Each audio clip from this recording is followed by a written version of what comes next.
I want to rock and roll all night and listen to Stick to Wrestling every day. My name is John McAdam. Thank you for listening to the Stick to Wrestling podcast. Give us 60 minutes and we will give you a wicked good wrestling podcast. Quick thing I wanted to say. Thank everyone for listening. I mean, I hope this world sucks sometimes. It sucks really bad sometimes. And if I can give you guys a 60-minute distraction from all that, I'm doing something good. So thank you for listening. If you would like to PayPal Sean and I, the address is prowrestlingarchives@gmail.com. Once again, no amount is too small, and I'm grateful for those who have already chipped in. So with that said, I would like to bring in my convivial co-host, Mr. Sean Goodwin. Sean, how are you? We are 2 days away from the birth of the country. 17th that we are 2 days away from when we're taping. It'll be afterwards, from when you're hearing it. But right now it's 2 days before. And when you think of America and you think of that patriotic spirit, what do you think of? Memphis wrestling. Well, that too. But I certainly think Memphis wrestling. And we got so many questions on our amazing Facebook page, which the numbers are going up every day. The members on there, and never an argument, always good-natured, and we had so many questions last week that they have come up. We're going to answer more this week. We actually only got through 3 last week, so we still have plenty to go. We only got through 3. I didn't even realize that. Wow. Yeah, the Facebook page, just look up Stick to Wrestling and sign up.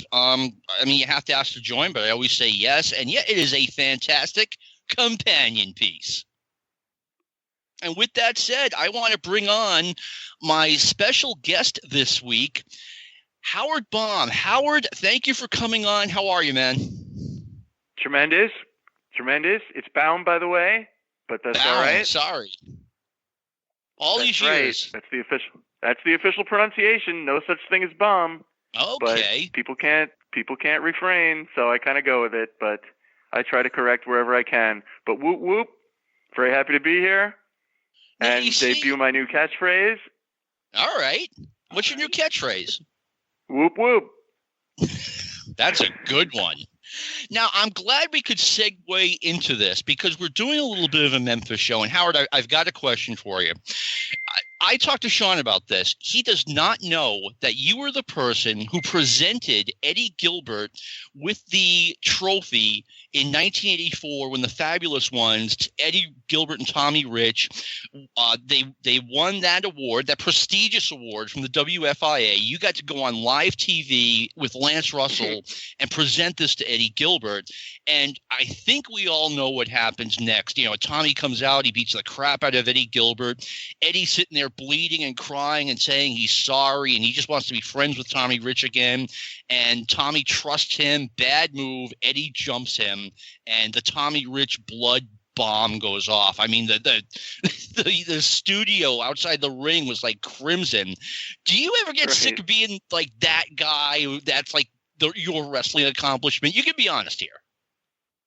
Well, no, because I'm world famous through my photography and art and magazine and podcast endeavors. So that's just a footnote, but I have done a couple of things since 1984, so I feel secure with my reputation.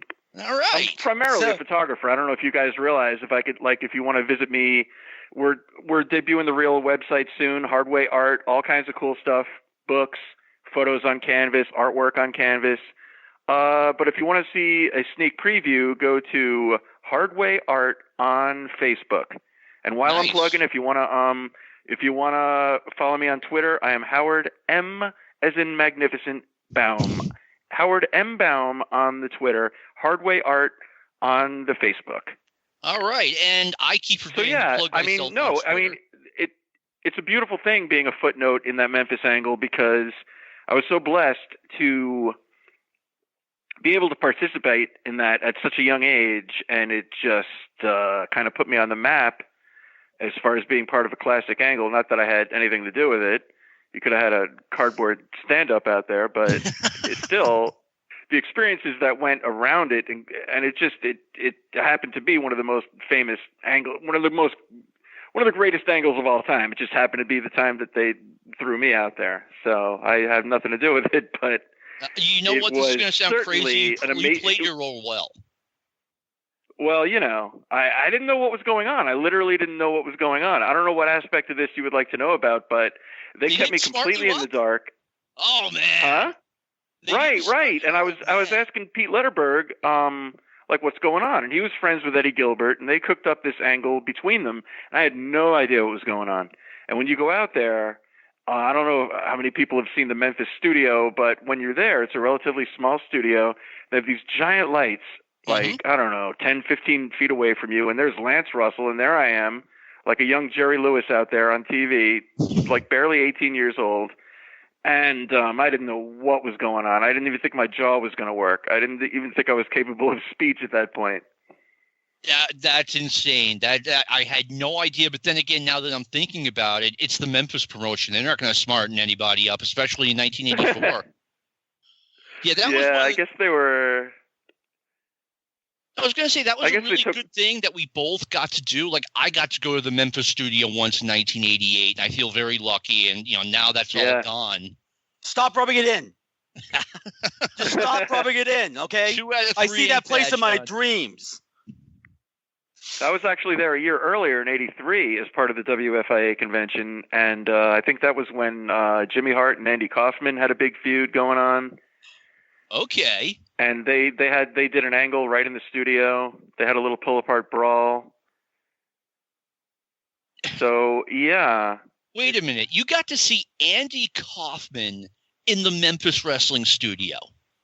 Yeah, that was something. I don't know why I didn't bring my camera, because it didn't even occur to me. But they did a full angle. If you look up the '83 Jimmy Hart Andy Kaufman angle, it was the thing where they were teaming up against Jerry Lawler like in a handicap match, and they kept throwing each other into Lawler, like hiding behind each other. So Jimmy Hart's like, he's fixing to break my neck, and he threw me back in there, man. I have seen that. I didn't realize you were present for it, though. That's excellent. Yeah, that was something. I didn't even know Andy Kaufman was going to be there. That was quite a thing. No, Howard, you're like the Zelig of professional wrestling. Kinda. I've been there. That's amazing. I've done some things. That's cool, man. Because I, as John was saying to start off, I had not known. I know the bit, but I had not added 1 and 1 and come up with 2 yet. I knew you as the fine photographer that you are. That part I had known first. So yeah, but then he's like, oh yeah, he was on the Tommy Rich and Eddie Gilbert angle. I was like, oh yeah. So one thing about that angle, if you look at that angle, the whole thing from them as a tag team all the way down to that angle, everything on paper looks beautiful except one thing. They insisted on calling them the New Fabulous Ones. Well, Scott Bowden and I took a deep dive in that very subject a couple of times. I'm also, by the way, the new co-host of the KFR, Kentucky Fried Rasslin, on the fine Arcadian Vanguard network, and you guys might want to check it out. I highly recommend anything from episode 37 on, especially. We go into a deep. Did you guys do an episode about 1981 on Memphis recently? On that show? Yeah, we're taking a very deep dive into 1981 right now. We're like in the Summer Gang Wars of 1981, which is a really good. We're not strictly going chronological, but we're taking a good visit at the summer of 1981 right now. Phenomenal, as good a stretch of wrestling as you will see. Yeah, I think from then on, you can't think of a weak period for Memphis wrestling. Look at 82 and 83 and 84, but 85, and then 86. 86 was over, but that was that hook for me when they started the whole. I never knew what to call it, but that's a good phrase for it. Was the Gang Wars, when basically the whole babyface roster, who really didn't get along to begin with, were like, okay, we don't like you guys, but we really hate him. Right. That dynamic always worked in Memphis, because it would be like they would hate Jimmy Hart, but if somebody else would come in, they would get behind Jimmy Hart for the outside manager, like Jimmy Hart against J.J. Dillon, or whenever some usurper would come in, they would all of a sudden be on Jimmy's side because he was their guy. I always thought about, and this is a good example of this, because right at this time, Lawler had come back from the leg injury, and they were doing the bit where Jimmy was bringing in all the guys. This is the where Funk and all the top guys Hogan, in the business Briscoe. They come out. Yep, they brought in everybody, but the thing that was over by the end wasn't those matches; it was the Gang War. Yeah. it's like Memphis doesn't they like their guys. They really never sold much for like bringing in outside attractions that much. Well, I think Terry Funk has been extremely over everywhere he's gone, and I don't know why that particular period of time didn't work for him. I think the no DQ match had a good crowd, but then whatever was in the wake of the empty arena match didn't do that well. So I don't know. I don't know why that didn't work. I thought it was tremendous. I thought it was a highlight in Memphis wrestling history. Absolutely. But the gang war, but they rebooted, and the gang war thing really took off because you had so many factions going against each other. Tojo with Fuchi and Onita. You had Jim Kent's guys. You had Jimmy Hart's guys. You had the faces, Lawler and Mantell and Dundee and Dream Machine. So you had the very young, the very good young babyface tag team of Eddie Gilbert and Ricky Morton right around here, wasn't it? Right. That's right around the time they made their bones. They had the career-defining, career-making, as Scott Bowden says. They entered boys and they left men after the concession stand brawl with Fuchi and Onita. And I venture to say that might have been, I don't really know which is the most famous concession stand brawl, but for pure action, the Morton, Gilbert, Fuchi, Onita one with Tojo attacking the arena manager's wife in the concession stand might have been the best of them all, although they were all spectacular. I thought that one was the best of them all, and we were just talking about Memphis not smartening anyone up. She wasn't smartened up to it. You're right. Tojo smartened her up with a couple of chops to the face. The world 40 years ago. I miss it. Oh, my God. We're going to continue taking the questions that we did not get to last week. We probably won't get to all of them, but, we've got some pretty interesting stuff here. Sean, what would you like to kick off with? We're going back to Memphis, which is just fine with me. Okay. What are your thoughts of the exotic one, Adrian Street in Memphis, Howard? At the time, that was a really groundbreaking gimmick, and it was audacious. It was shocking. Today, it's nothing. Yeah. But back then, he would kiss guys to discombobulate them and come out there and say, all this gay innuendo and stuff. He was doing what Goldust did 10, 15 years later? Adrian Street was doing that back in the mean old days, not the sanitized WWF. And, he was a nice guy back in the day, too. He and Miss Linda would always pose for me and stuff when they were in Miami. But at the time, it was really a groundbreaking gimmick and very brave. I'm going to say something about Adrian Street that not everyone's going to like. And it's nothing personal against the guy. I hear, like you have stated, he's a really cool guy. I thought the gimmick, my observation is that the gimmick kind of bombed everywhere it went. They tried it all over the place, Florida, Southwest, Mid-Atlantic, and it just never seemed to get over the way, at least that's the way I saw it. Plus, Street, from what I hear, is just about the toughest guy out there. He didn't look the part, but supposedly he'd wrap you up in a knot before you knew what happened. I didn't think he was a good worker. I thought he was, for a guy that size, I thought he needed to be better. I could see that because he worked a little of that European style, so his matches had a little something different to them as far as the execution of maneuvers and such, cravats and he would do those English kind of things where he'd put the elbow in the guy's face and punch his hand and the elbow would go into the guy's face. Stuff like that. Little European differences that those guys did. He had a little run on top against Dusty, and mainly he was in the mid-cards here or the lower mid-cards. After the blow-off with Dusty, and he was working the likes of Brad Armstrong and Scott McGee, people like that, in the third, fourth match. He got good heat just based on the fact that it was the 80s, and he was doing a gay gimmick, and it was flamboyant, and it was a good heat getter, but I don't see it as a main event thing. You can't take anyone like that seriously. They're not going to win the world title or anything. But he held belts down here, and he was definitely over. It's not like he was he didn't have go away heat or anything. They were certainly invested in. They bought him as a heel down here, and I know he was over in Memphis. They've got to be more archaic than Florida at that point. So I know he certainly got over there. They were going to bring him in 1984 into Georgia, and just sitting there watching the thought of Adrian Street in the same stable as the Road Warriors, that would have been interesting to see. Yeah, I never thought of him in that perspective of him in a major league. Like I can't see him in Georgia. If anything in Georgia, it would be like one of those guest spots when the guys would come in just to get the TV exposure. Like they weren't working the territory, but they'd come in and do a match, and that's what made TBS cool.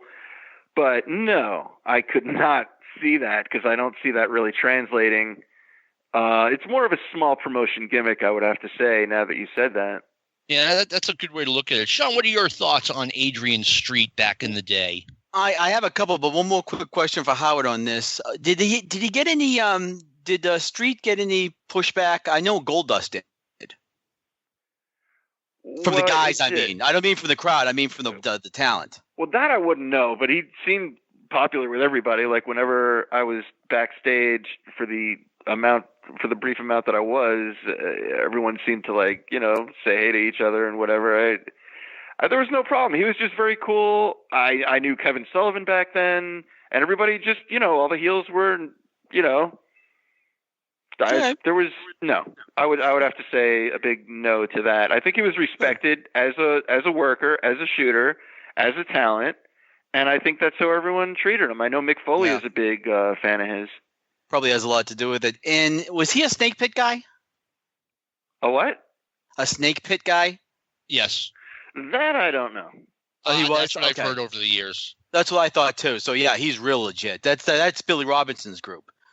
Where he was trained too. So I just they seemed confused a little bit. I mean, I know he was over, but it wasn't as over as it should have been. He's very good. And funny thing is, the place I thought he was most over was Southeastern.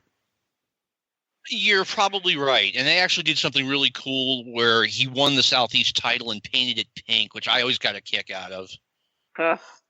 I didn't know that. See, that's a good gimmick. I mean, it works in the smaller southern territories because you're going to have the homophobia, you're going to have the faggot chants, and he was kind of like a spice in the stew. He fit into any of those promotions perfectly fine. You can't build around him as the main heel or anything, but he was fine. Everywhere I saw him, he seemed to get over and get a reaction, and his matches were decent. I can't say he's Buzz Sawyer, but he definitely was a decent worker. Yeah, I mean, it's funny. I mean, you have Adrian Street out there. It's almost like the gimmick was too outlandish for the middle of the card, and that's kind of maybe why it didn't work as well when, in the bigger promotions. I don't know. But I kind of came in and got the main event. He kind of got the main event spot, but then he was downgraded after that. Like, I think he worked with Lawler, and then he worked lower, and he worked with Dusty, and then he worked lower. Yeah. So I think it's that kind of thing. Like when he debuted, it would be the shock, like, oh my God, who's this guy? And it was definitely as interesting as anyone else debuting, Kamala or whoever it may be. Like, you haven't seen him before. You have to remember in these days, you never saw these guys before. So whoever it was going to be exciting and different. I miss that. I miss that regional system where guys would come on TV that you read about in the magazines that you never saw before. Yeah. Now we've seen everyone. Right. That's awful. Yeah. Oh, yeah. I mean, by the way, half the guys that you would read about in magazines when they finally debuted, they sucked. How I looked forward. I remember it was 1981 and they were having like a special tag tournament or a U.S. title tournament, and they had this big poster made, this big placard, and it was all these names that never came down before. And that's when Baron von Raschke was going to come down, and they were brought in Mil Mascaras. I'm like, oh my God, all these guys are going to come.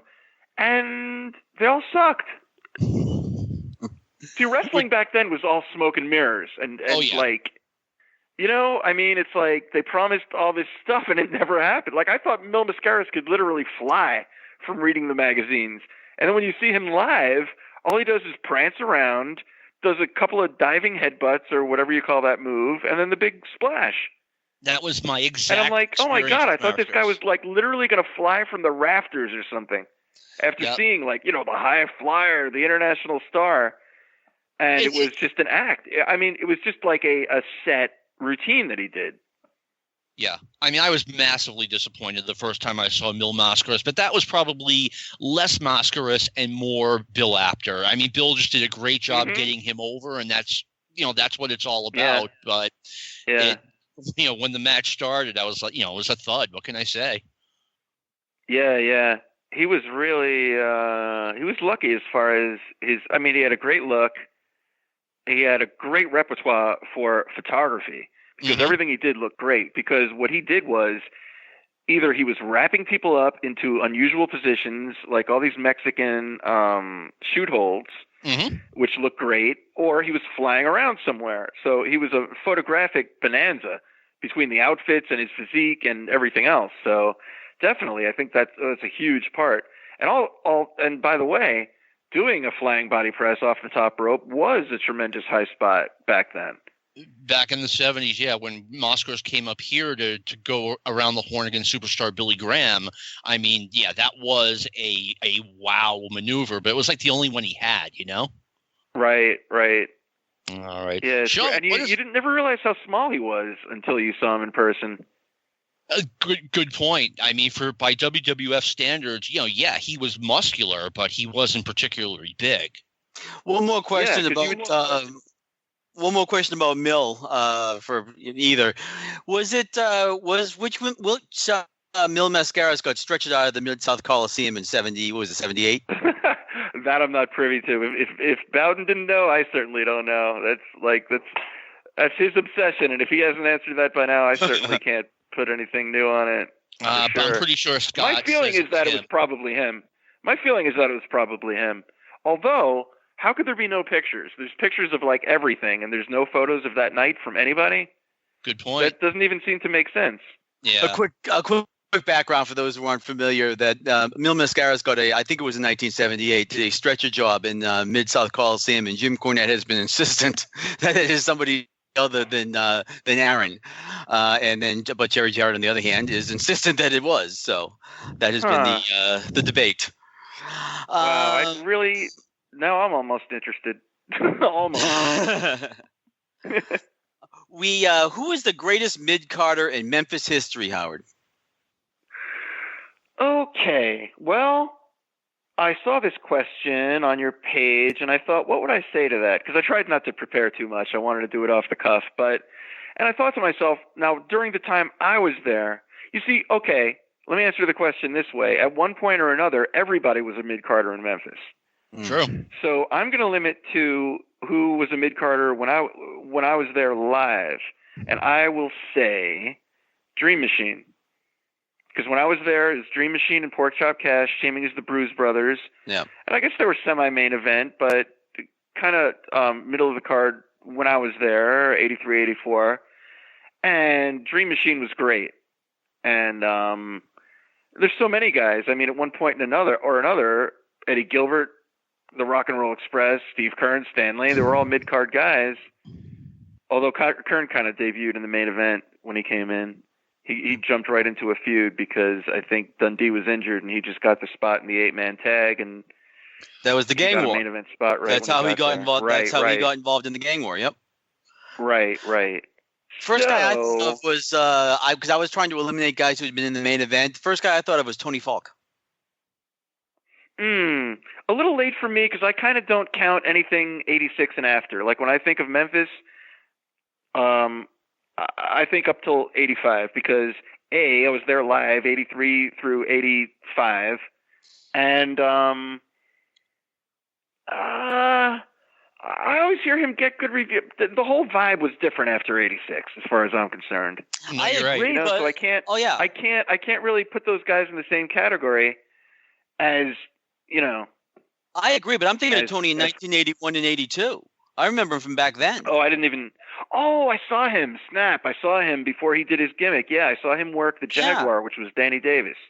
Yeah. Oh, no. I take it back again. That was Ken Timms. So I can't. I think he was teaming with Ken Timms or something at that point, but I didn't see enough of him at that point. I really couldn't say one way or the other on him. Who would you say, John? Pat Tanaka. both as a babyface in like 86, early 87, as a heel single, and then in the tag team with Paul Diamond. I mean, he really never got close to a main event unless it was like a 10-man tag or something. But I thought at that time, Pat Tanaka was one of the best in-ring performers out there. And maybe not the best, but definitely in the top 50 in the United States. He was really good, and I thought he played his role well. I can't agree or disagree. I've never seen him do anything great, but I haven't seen a lot of his stuff. I knew his dad, Duke Keomuka, and his brother Chris, because they ran the box office and they ran the town in Miami when it was up to Duke to give me the heads up to go ringside to shoot photos. So I knew Duke. I talked to him every week. And a matter of fact, Pat debuted down here as a referee, like in the early 80s. I was just about to ask you that.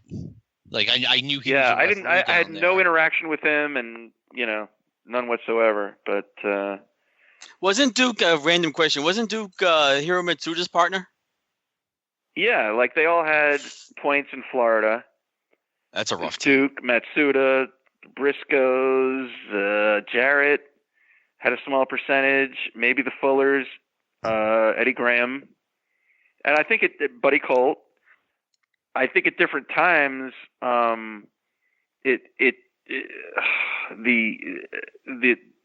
what am I trying to say here? At different times, people might have sold their shares to other people, and some people might have had more or less. But there was a lot. They used it as like a bargaining chip back then because like they wanted to keep Jack Briscoe in Florida, so they gave him a part of the office, and then they wanted to work with the Fullers, so they gave him a part of the office. You know what I mean? Like They kept their enemies close so they wouldn't jump. They made any potential enemies part of the team so that they had them.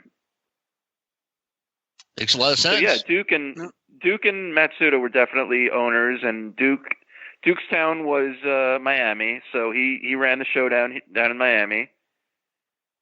Pretty taciturn guy. I wish he was a little more loquacious, and I wish I would have had some better questions, because back then we didn't have wrestling historians, and if I would have known the history that he was exposed to, I would have asked him a lot more. Like we talked about, he was always kind of down in the dumps about the business. I talked to him mainly around 83, 84. And no matter how good the house looked, he was always concerned. He's like, I'm like, well, you're bringing Abdullah in next week. That should pop a house. He's like, yeah, I hope so. No, you're right. I never saw him smile or anything. And he was just very dour. And, yeah, not a very charming family from what I saw of Duke or his son Chris.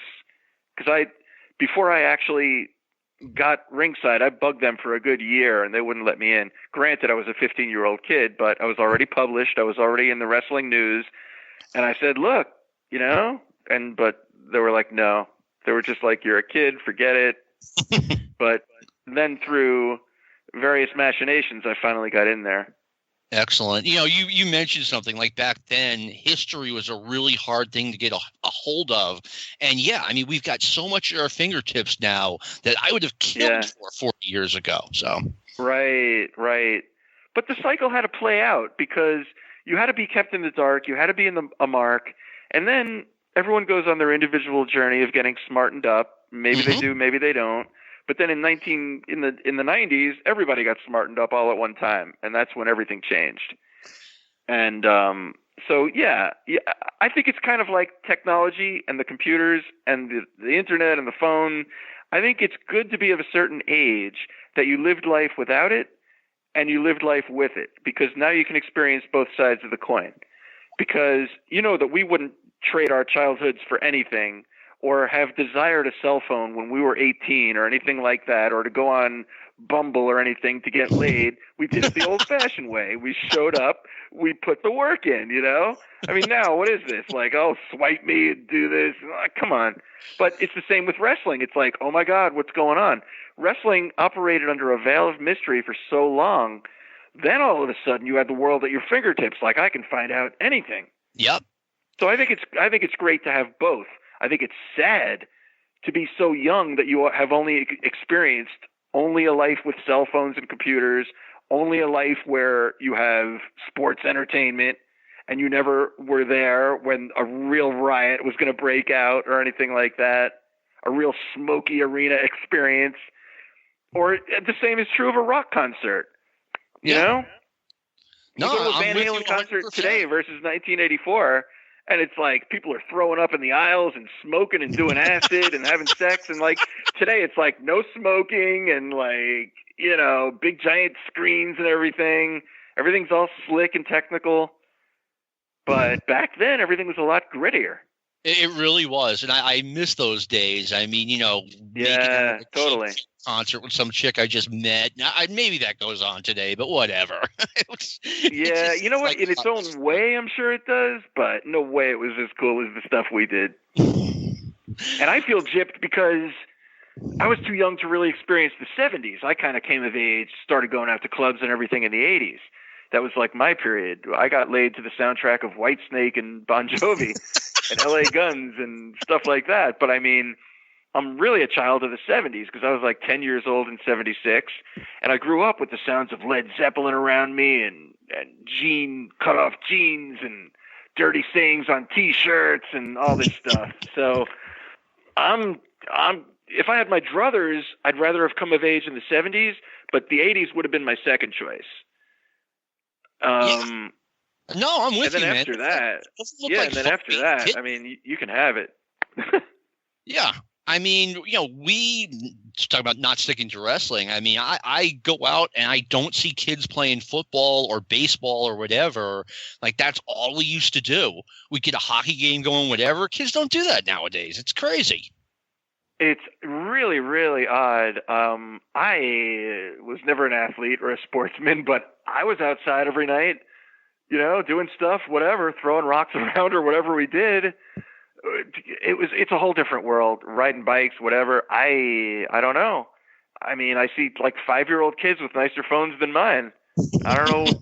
I think in 20 years, everyone's just going to be like a withered body sitting there on the couch with a giant brain, just like pecking away at their computers.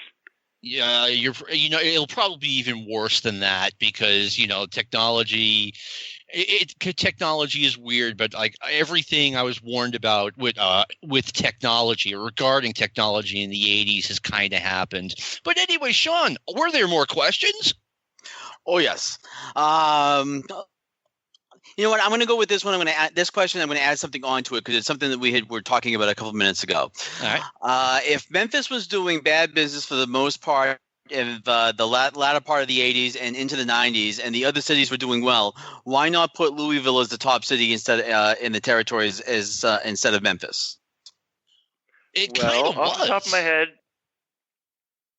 I mean, Louisville got the show every Saturday, right? I am not the expert when it comes to that, but just based on my impressions of what I can remember at the time, Louisville did get a bunch of shows. I think they ran the same shows basically at the Mid-South, and then they would repeat it in Lexington. And I remember, correct me if I'm wrong, but I think the last actual Savage Lawler match was Louisville. Could be wrong, but I know they had a really famous packed match there, which might have been one of the last sold out or good crowds there. I want to go on record and say I'm not the Memphis historian that Scott Bowden is, so don't hold me to these things, but just my remembrances of the time. There was a lot of good stuff in Louisville. I remember they would actually show some tapes from there. Like they would usually show the tapes from Mid-South, but they kind of switched over to Louisville at a certain point in time to show their brawls and their main events and stuff. So in a way, it kind of did shift according to where they were drawing their crowds. But as a point of pride, it's also known as Memphis Wrestling, just like WWF is known as New York. You know, like you call it, it's Memphis. So you gotta represent your hometown. It's Lawler's hometown, first of all. So he wants to stay strong there. He's not going to give up on Memphis. Another thing, too, I remember that they would sometimes do this. They would fly a guy in on Saturday morning, so he'd be at the TV studio. I forget where they typically ran Saturday, but I think they ran Louisville every Sunday night, and then the guy would, so the guy they flew in would work Louisville sometimes, and then Monday he would work Memphis Mid-South Coliseum, and then he'd fly home. So that might be part of it. Yeah, I didn't realize Louisville was Sunday night, but yeah, that would totally make sense. Louisville's Tuesday. I don't really know their. You see, that's what I originally would have said. That's what I originally thought. There you go. I just looked it up. Okay. I was double checking. Yeah, Louisville's Tuesday. See, that's what yeah. So, and I don't know what other. I know Jackson, Tennessee was a major town for them. I don't know if they went every week or not, but I know I went there. It was a regular town when I went there every week. So. Louisville I think those might have been Louisville was a very important town for no other reason than it was a Christine Jarrett town. Oh, yeah. Yeah. So, yeah, they were going to take care of it. And by the way, have you guys read my friend Brennan Martin's book, all about Teenie, Christine Jarrett?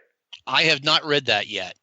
No. Really good, really informative, really interesting, good inside stories. And as I told Steve Kern, don't show your wife this book. He was clutching it at the CAC. And I go, Steve, I'm going to do you a solid. Do not show your wife that book, because the best, most salacious story in the entire book is him and Steve and their shenanigans. So I've heard quite a bit about I said words to the wise. And Steve, his thing was always like, I was married, I didn't do anything in those days, and I'm not here to say anything different. Nor am I, except that's totally what I heard. I heard the fabulous ones were pretty. I'm not going to say anything different, but that's not what I heard. All right. No, I love me some Steve Kern. I love me some Steve Kern, so I'm not going to ruin his life. Let's just hope his wife is not an avid listener. I was going to say, I'm not sure she's, listens every week to Stick to Wrestling, so we can only hope. Right. I heard she listens to like every other episode. So hopefully this is her off week, Mrs. Kern. Hopefully she's a big Scott fan. So this made me think of another question, which is because you had said 1986, Howard, and John agreed too, and I also agree that was really their last kind of great, great year. I mean, they had some stuff in '87, but it wasn't the same. What was the difference? Right. Just the talent, and probably WWF's deleterious effects on draining their talent. And the same thing happened to Florida. Look at Florida, 86, 87. It's, before Florida got bought out by Crockett and brought in some talent, which I don't think really jived with Florida. It wasn't Florida Wrestling anymore when they did their merge and their merger and brought in the NWA guys. It just killed Florida. All the Florida guys who were pretty much not main event guys anyway, they were relegated to the opening of the cards, and it was all the NWA guys coming in who were the main events. So now that was really the final nail in the coffin, because they're like, okay, it's bad enough that we have Cuban Assassin and Ricky Santana in a semi-main event, and now you're bringing Flair and the Road Warriors in and putting those guys who were semi-main event last week, now they're jerking the curtain where they rightfully belong. And that was really it for Florida, because now you just took the talent and subjugated them to the entire NWA roster. No, I remember early '87 we actually got Florida on cable, and this is before Crockett got involved, and that promotion looked like every week looked like it could have been the last week of television. Oh my God, they had this guy, the Black Assassin, just some big fat black guy with a hood on. Bill Tab. They were like, is that? Oh yeah, they were like throwing everything. I mean, they were just like, it was Memphis at that point. They were just bringing in little guys and fat guys, but without the charm of Memphis. Because this is the difference, guys, that, a lot of people might poo-poo Memphis. You might not be familiar with Memphis. You might just buy into the bullshit that it's a small man territory and it's a brawling territory and they're goofy and it's a circus. But I'm here to tell you guys that there was a certain charm and color to that territory that no territory has had. And I'm a Florida guy, but I'll take Lance over Gordon, and I love me some Gordon Soley. Definite idol of mine, but I'll take Lance over Soley. If I'm going to be listening to wrestling around the house, if I'm burning a tape for somebody or something, if it's Florida, I'll leave the house or whatever, or Mid-Atlantic or WWF or whatever. I'll check it out because I'm a wrestling fan. But if it's Memphis, I'm like, oh my God, my friend Lance is in the house, And then the guys the guys, and I don't mean just because I know him personally. I mean that's just how you feel. That's how everybody feels when Lance comes on. It's like, absolutely. hey, it's like it's like an uncle visiting you. Yeah. So Memphis had a charm, and you could take an untalented guy, and as long as you didn't push him for too long and too hard, it would get over in Memphis. Because I think the Memphis people were conditioned to it, like, oh, this guy might suck, or he has a goofy gimmick or something, but he'll be gone soon, so let's just enjoy it. Or next week he'll come back under a different hood and he'll be somebody else. It's a different thing there. They were more forgiving of things that would have killed another territory, but it was part of their package. It was part of the charm.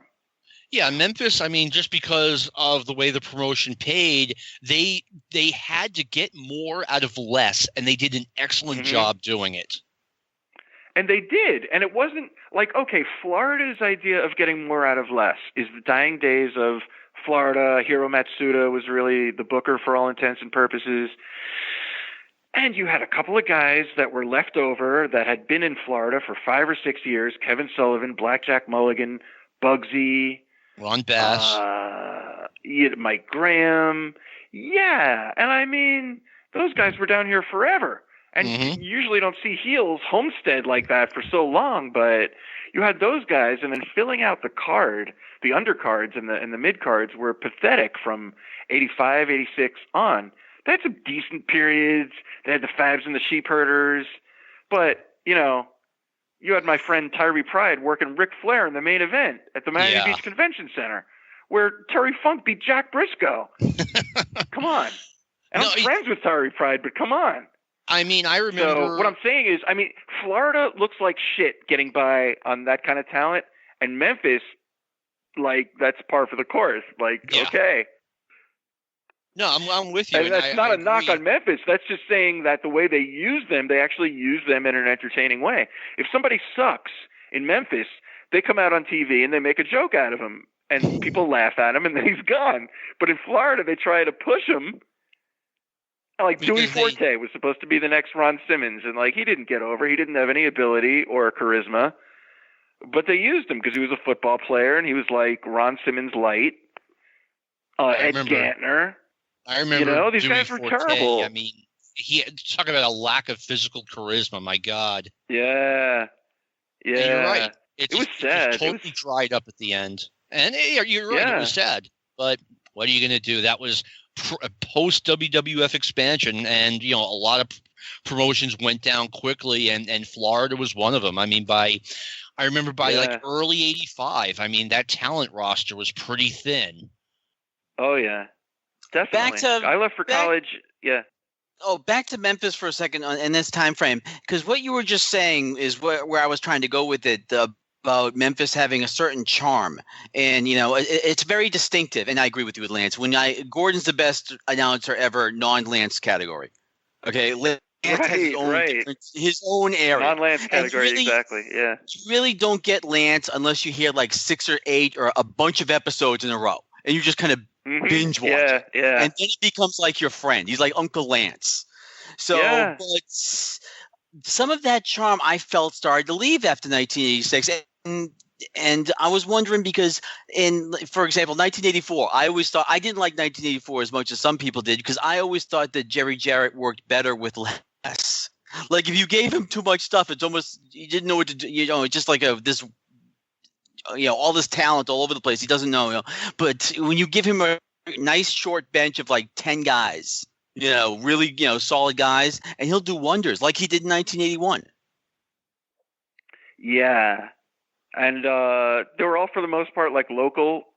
The Memphis crew in '81 were like, that was a quintessential Memphis lineup. You know, all Southern guys. Many of them getting their first break as far as being in big programs and getting over and getting pushed and all that. And Memphis had to be one of those places where more people broke in than anywhere else. Oh, I'd say definitely. And you know what? Even if you were a heel that may not have been that great, you had Jimmy Hart, and when they put you next to Jimmy Hart, I mean, you got elevated. It was really simple. Yeah, because if you came out there with Jimmy Hart and you didn't get over, brother, you suck. You know, if you're standing there with Jimmy Hart and it didn't work, you're gone. Chick Donovan says hi. One of two people I've seen him not be able to get over. He was amazing. His crew at that time in 1981 was they were Kevin Sullivan, the Nightmares, and Wayne Ferris. Chick Donovan, Larry Latham. Yep. Or no, not Larry Latham, the other guy, Honky Tonk Man. Wayne Ferris. Yeah, Kevin Sullivan, and then Chick came in later, but he wasn't there long because even Jimmy couldn't get him over. Jimmy was a miracle worker. No, I know. I'm going to save a little bit of this because I want to talk about it on the next KFR. But Chick Donovan, and another guy who's really nice to me, always posed for me in Florida and everything. I always thought that I don't even know how to phrase this, but he just managed to take victory from the jaws of defeat. He's whatever the saying is. I don't know. All of a sudden, I'm losing my mind. But I always rooted for Chick Donovan, but he could never. Come on, Howard, put it together. He could turn the corner. Yeah, like he couldn't put it all together in a way that was going to work for him. And I think he was missing it. He was missing that, like there was an old line. I think it was from the late sports writer Paul Zimmerman said about an old Patriot linebacker. John will remember him. Nobody else will. Monty Beisel. Man! And his description of Monty during one game was that Monty would drop back, get in the perfect position, have his number 2 pencil sharpened, and then nothing would happen. Right. And that was Chick Donovan. It looked good, kinda. I mean, Donovan, he had a good look, but he could not do an interview to save his life, and he wasn't a particularly good worker. So right there, and he was not a lot of fire either. Yeah, it was like he it's a very interesting case because for all intents and purposes, he was a career jobber, but he almost looked like somebody that should be a main eventer, but he was just, as you said, he was lacking in the charisma, the personality, the talking, and the working. But for some reason, you expected more out of him. And what's funny is, I know this will get a good pop when I talk about it on KFR from Scott, but because I was watching this very period so I could bone up on it, and I thought, okay, he's trying something new for an interview. He's not going to say that again. But he came out there and he goes, and to end the interview, and catchphrases were not de rigueur back then. Like, not everybody had a catchphrase. But Chick Donovan, 2 weeks in a row, came out there and he said, and baby, I can get sassy or I can get nasty, but I'll get it done. And he was a heel. He was a heel, and he's trying to do this like Bob Armstrong kind of Southern jive interview, like I can get sassy or I can get nasty. And it's worse than it sounds. It's worse than it sounds. Yeah, pretty much. My favorite Chick Donovan when mid '87, kind of spring '87, when he was teaming with Stretcher Jack Hart, managed by Paulie Dangerly. That was a fun tag team. Yeah, I didn't see any of that. All right.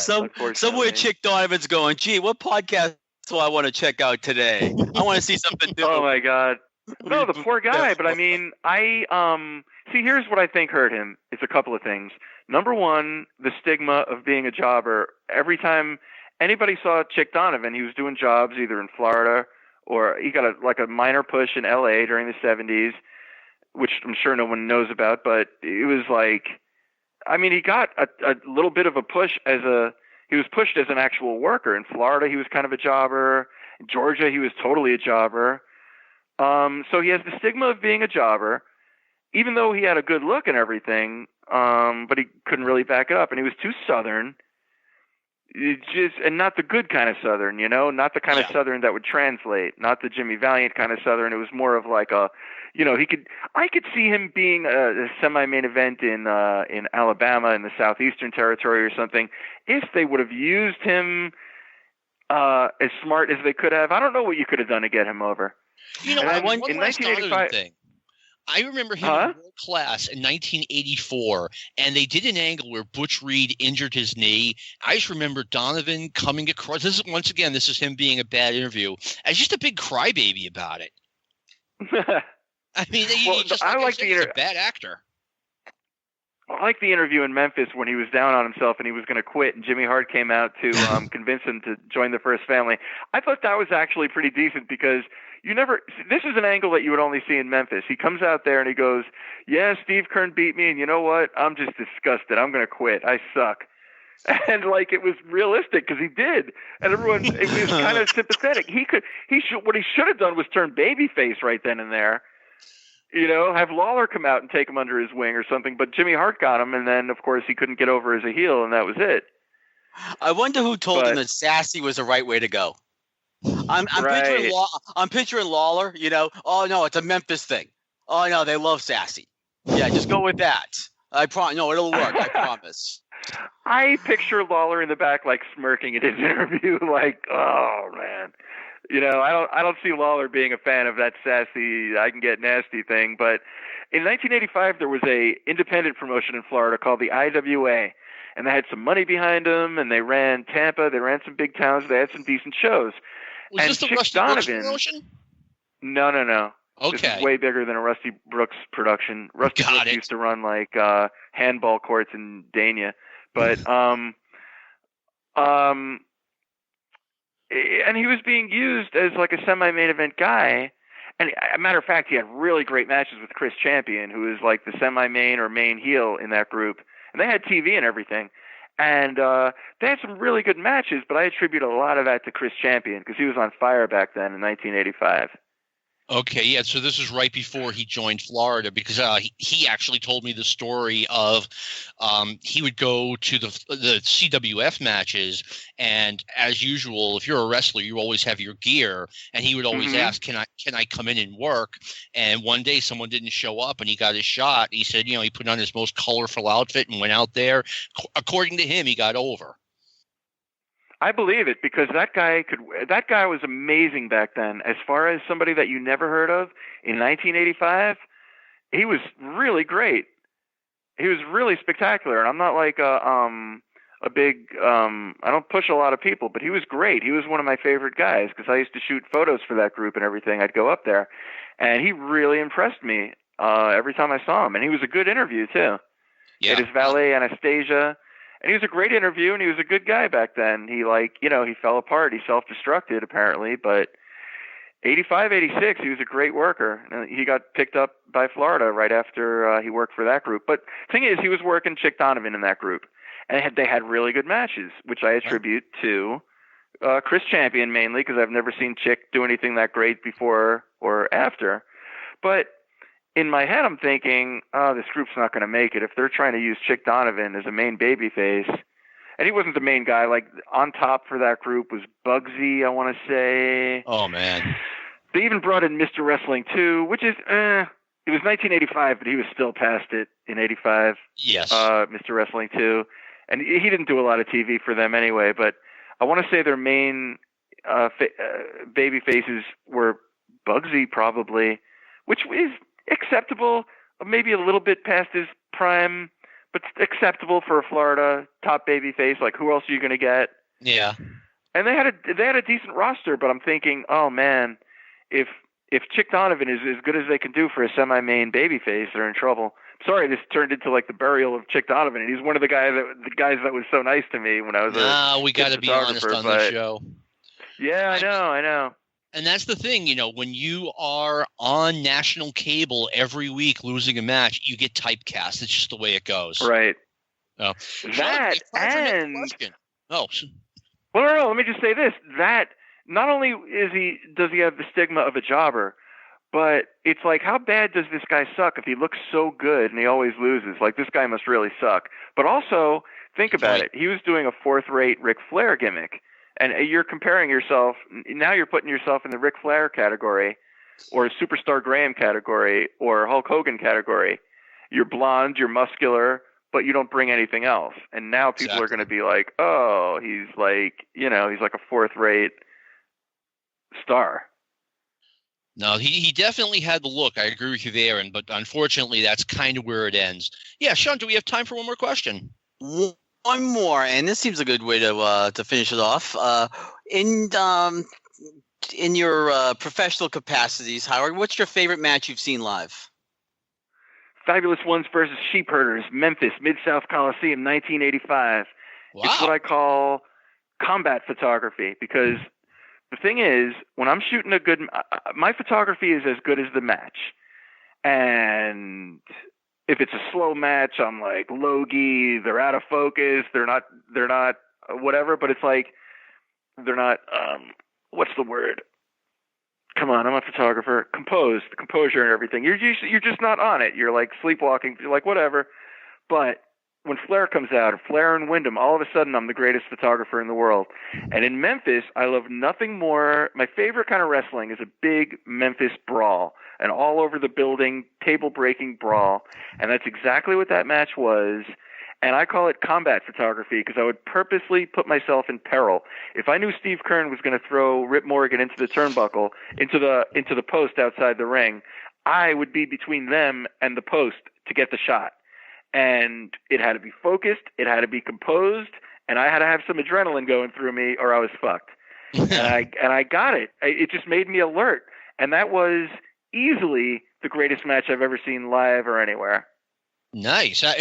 Not expected, but that's kind of more what I'd want. Like an answer that makes me say, wow. Sean, what was your favorite match that you saw live? Now, with this said, I have seen two WWF cards live. One, I think the main event was Hogan and JYD against Terry and Dory Funk back in that was in Boston. And then the other was that Stoughton High School extravaganza in '85 that had a main event of Moondog Spot and ST Jones. So for WWF, that's my best match so far. So now I have to go to ECW, and unfortunately, there's not a lot to pick from there either. So I'm going to go with in the match in the I can't remember the town. I'm saying Milton. It wasn't Milton. I'll remember later. But it was a small town in Massachusetts, and it was Sandman against Raven, and they battled into the comptroller's office. Okay, yeah, you talked about that. And I heard some little woman screaming, "Take it outside." So that is probably my favorite live experience. The best match I've ever seen live, and yeah, wow, I got to end on this. The best match I've ever seen live was the Ric Flair versus Ricky Steamboat match in the New Jersey Meadowlands in Memorial Day weekend, 1984. Wow, that was more than 35 years ago. The one that I know does not exist on tape anywhere. There was a match in the Boston Garden between Bob Backlund and Ivan Koloff in '83 that went about 40 minutes. And at the end, Backlund got the pin, and the crowd stood up and cheered, not the result, but the match itself, which is something that you never saw in Boston. Never. This was, major. I mean, you didn't see that in wrestling back then. I've never seen it in my life. Come to think of it, neither have I.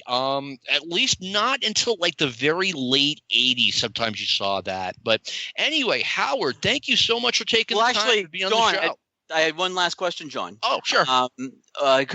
What about the Bob Orton and Backlund match? I almost had that written down. That one, that's another one that I wish I could go back and see.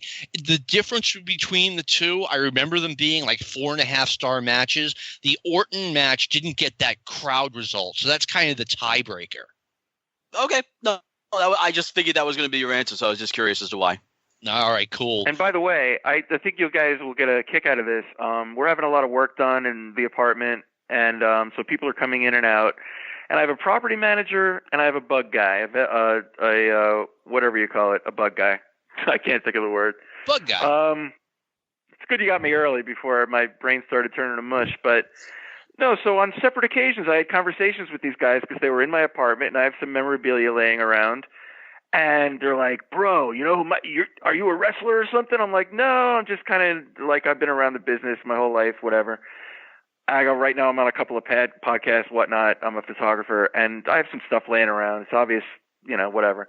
So he's like, you know who I love, man? I'm like, who? Because I'm always curious. He's like, Bob Backlund. So then a few days later, that's the property manager. Then the bug guy comes over, and he goes, you know who I like, man? Bob Backlund. I'm like, what are the odds? Where are these guys from? they got to be from up north. I mean, obviously, but and I don't like this revisionist history where people shit on Bob Backlund because he was great. I saw him live in the 70s in Florida. I saw him live as champion, and I saw him on the MSG network and all that when he was on top against everybody. And Backlund was great. I don't want to hear anybody dissing Bob Backlund. I know you guys are fans, if I'm not mistaken. But I am a fan now. I was not a fan back in the day. Like I would always go to the Not Guard. of his personality, but I appreciated his work because look at him against Greg Valentine or Don Morocco. Like, who else was going to have those matches against those guys? No, when Backlund was on, he was absolutely great. Yeah, and he was such a true athlete.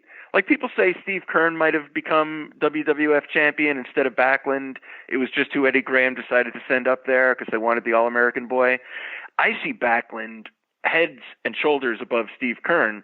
Now, mind you, I love Steve Keirn way more as a personality and everything else. Backlund always had an odd personality. But in those days, I think it legitimized him because he was clunky, he was awkward, he sold weird, he made odd noises, but everything he did looked good and real, and it looked like amateur wrestling, and he was in the best shape of anybody. No, and the thing when we've talked about this about Backlund before, his interviews, you have to go back to a time and place. It could have been he did an interview the way like Tom Seaver or Cal Ripken Jr. would do an interview, and it came off legit. But anyway, we're out of time. Howard, thank you very much for coming on. It was a great show, man. It is an honor, guys. I appreciate it. I'm glad I finally got around to it. Sean, thank you for everything you do. This podcast has been a presentation of the Arcadian Vanguard Podcast Network, and I want to thank our producer, Lou Kipilman. We'll see you all next week. Everyone have a happy and safe 4th, even though you'll be hearing this afterwards. Why did I say that? Have a good week, all. Whoop, whoop.